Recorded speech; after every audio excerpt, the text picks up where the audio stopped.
भगवते वासुदेवाय. ओम नमो भगवते वासुदेवाय. पहिल्या महिन्यामध्ये ध्रुवजीने तीन रात्रीच्या अंतरावर फक्त बोरं खाऊन राहायचे. किती दिवसाच्या अंतरावर? 3 दिवसाच्या अंतरावर बोरं खाऊन राहायचे ध्रुवजी. किती महिना? 1 महिना. 1 महिना 3 दिवसाच्या अंतरावर बोरं खाऊन राहिलो तरी देवाने नाही बंद केलं. आता ध्रुवजी फक्त श्वासावर राहू लागले. ओम नमो भगवते वासुदेवाय. ओम नमो भगवते वासुदेवाय. बंद करून लागायचा. श्वास बंद केल्यानंतर मात्र सर्व जगामध्ये हाहाकार पसरला. सर्व प्राणवायू थांबल्या गेला. सर्व गुदमरून पडू लागले. सर्व भगवंताला विनंती करतात, म्हणे देवा तुम्ही ध्रुवजीला दर्शन देण्याकरता जा. आणि भगवान परमात्मा ध्रुवजी समोर प्रगट झाले. ध्रुवा बाळा मी आलो डोळे उघड, माझ्याकडे बघ तर खरी.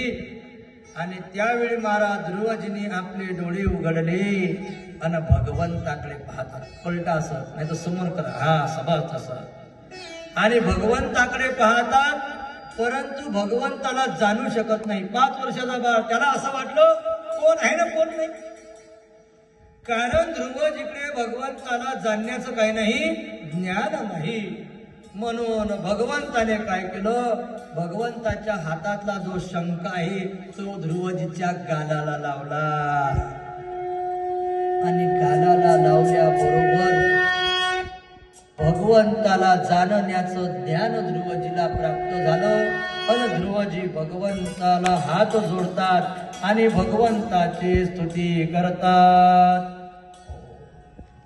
यम ब्रह्मा वरुणेंद्र रुद्र मरुतस स्तुन्वन्तीं दिव्यैस्तवैर् वेदैः साङ्गपदक्रमोपनिषदैर् गायन्ति यम सामगाः ध्यानावस्थित तद्गतेन मनसा पश्यन्ति यम योगिनो यस्यान्तं न विदुसुरासुरगणा देवाय तस्मै नमः.